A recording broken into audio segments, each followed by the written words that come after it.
Namaskar. This is the second lecture in my HRM lecture series where we are going to discuss about evolution and approaches in human resource management. HRM is one of the most dynamic fields in management. The terminology in HRM such as HRM, HRD, personal management, people management, human capital management is often confusing. Today's session will clarify these terms and explore the evolution of HRM and the differences between personal management and HRM and the concepts of hard and soft HRM. As the lecture is short, the contents are also limited. We'll begin with why so many terms for HR, what is the difference between personal management and human resource management, followed by hard versus soft human resource management, and lastly, I've given some references which have been used in making this lecture. Why so many terms for HR? So, what are the differences? Different organizations used different labels for their HR departments, such as human resource management, yeah, HRD, human resource development, personal management, people management, human capital management, and labor concepts management. But the name is less important in this than what the department actually does. For example, let's say a department is called People and Culture may still perform traditional HRM functions. So, no matter what the name is, they all are going to work in the domain of managing the human as a resource. So, don't get confused.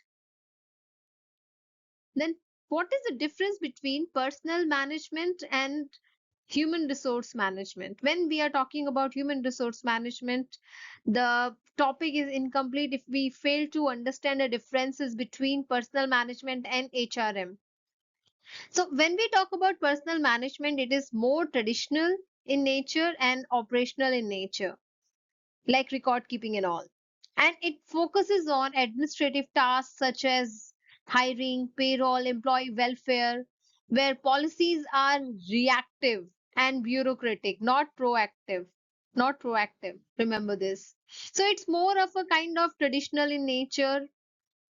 So the second one is human resource management, which is more of a strategic kind of thing in nature, which aligns people management with the business goals. It focuses on developing a committed and high performing workforce, and it promotes proactive policies and employee engagement. It means that the differences could be that it could be the earlier form of human resource management, and after with evaluation of time, the same thing turned into human resource management, which became proactive and more strategic in nature. So, if we talk about personal management, a personal officer handles grievances after they arise. However, when we talk about a HR person, they are proactively designs like they proactively design policies to prevent grievances and increase the job satisfaction. A closely paralleling debate around the transitions from personal management to HRM was running, and that was the identification of the term hard and soft HRM. Hard HRM is set to place an emphasis on the efficient utilization of the workforce, while soft HRM, on the other hand, is set to place the greater emphasis on those people management practices and activities that aimed at gaining affective commitment and emotional commitment. So employees are thus viewed as the more humanistic way, the way they were treated. So strategic HRM and high commitment work practices also came into being, and they were being described above, like unlike before. So tight control of employees is thus potentially less important because the highly committed employees are more self-regulating as per the research. So as you can see on the screen, hard HRM considers in this the ideology is like this: the employees should be treated as the resource to be used effectively, used effectively, and the emphasis was on control, targets, goal settings and plannings, and performance management.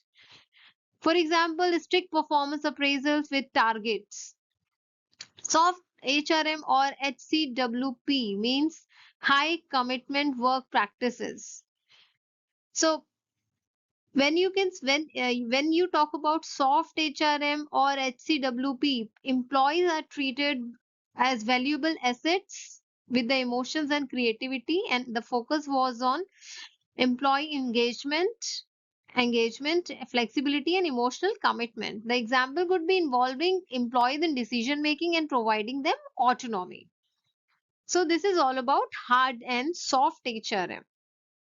What we just studied in the previous slide, hard HRM and soft HRM, the same thing is given here in the form of this picture. You can see how the concept of HRM is evolving from a hard to soft with time. Let's see. So in hard HRM, the employees were treated as a resource to be utilized, while in soft HRM, employees were the source of the competitive advantage, because you can copy anything, but you cannot copy the competencies of a person. From deployment to development, from control to commitment, they seek for direction, where they talk about involvement of the employees.